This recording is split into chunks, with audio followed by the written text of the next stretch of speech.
آپ کے دین کی بقا کے لیے یہ الفاظ ابن اسیر کامل نے لکھے کہ حضرت سیدنا امام حسین کی یہ دعا، آپ نے یہ دعا مانگی، یا حبیب اللہ آپ کے دین کی بقا کے لیے اگر مجھے جگر کے ٹکڑے بھی کروانے پڑے تو وہ منظور ہے، پر آپ کے دین پہ آنچ آ دینا مجھے منظور نہیں ہے۔ سیدنا امام حسین رضی اللہ تعالیٰ عنہ پھر رات کی تاریکی میں اپنا وہ نورانی قافلہ اس کو لے کے الرحیل کوچ کرو، اور یہ نعرہ لگاتے ہوئے مدینہ سے جانب مکہ روانہ ہوئے۔ مکہ شریف 6 دنوں میں آپ پہنچ گئے۔ شعبان کی 3 تاریخ ہے تو آپ مکہ شریف وہاں پہنچے، اس وادی میں جہاں شیب ابی طالب جس وادی کا نام ہے، وہاں آپ نے پڑاؤ کیا تقریباً 3 مہینے، شعبان اور آگے رمضان شریف، پھر شوال، ذیقعد اور ذوالحجہ کی 8 تاریخ تک، یہ کوئی تقریباً 4.5 مہینے بنتے ہیں۔ یہ سارا وقت حضرت سیدنا امام علی مقام مدینہ سے چل کے مکہ میں قیام پذیر رہے۔ شیب ابی طالب، خدا کی تقدیر کا کیا کہنا، ایک وہ دور تھا کہ نانا جان مکے سے ہجرت کر کے مدینے آ رہے ہیں، اور آج نواسے مدینہ سے ہجرت کر کے مکے جا رہے ہیں۔ شیب ابی طالب ہر بندہ جانتا ہے، وہ مقام جہاں حضور پاک علیہ السلام کچھ سال وہاں قیام پذیر رہے، حضرت سیدنا امام حسین بھی وہاں ہی قیام پذیر رہے۔ وہاں خطوط آپ کو دھڑا دھڑ خطوط آ رہے ہیں، وہاں بھی لوگوں سے آپ نے مشورہ کیا، جو اصحاب مکہ میں تھے ان سے مشورے لیے، اور سیدنا امام حسین 8 ذی الحجہ ہجرت کا 60واں سال ہے، 8 ذی الحجہ کو وادی رملہ سے سیدنا امام حسین رضی اللہ تعالیٰ عنہ جانب کوفہ روانہ ہوئے۔ صحابہ کرام نے مشورے دیے، آپ کو روکنے کی کوشش کی، پر تقدیر کا غلبہ لگتا ہے کہ روکنے کے باوجود امام علی مقام نہیں روک پا رہے۔ جو بھی بندہ بات کرتا ہے تو آپ اس کو وہ خط دکھاتے ہیں، آپ کے پاس کوئی 150 سے زائد چٹھیاں اور عام لوگوں کے بے شمار خطوط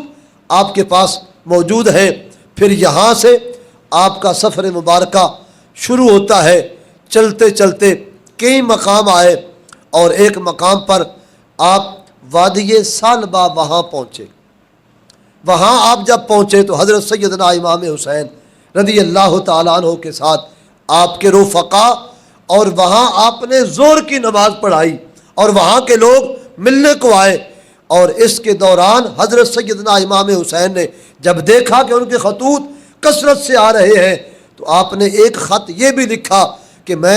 مجھے یہ معلوم ہوا ہے کہ تم وفادار نہیں ہو، اور وہ جو خطوط تھے عربی زبان میں نے وہ پڑھے ہیں، اور ان میں سے ایک خط کا خلاصہ میں آپ کے سامنے رکھتا ہوں۔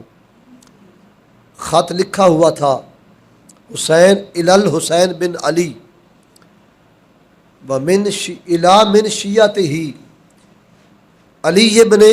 ابی طالب امیر المومنین۔ یہ اس خط کا خلاصہ تھا کہ حضرت علی مرتضیٰ کے جو شیعہ ہیں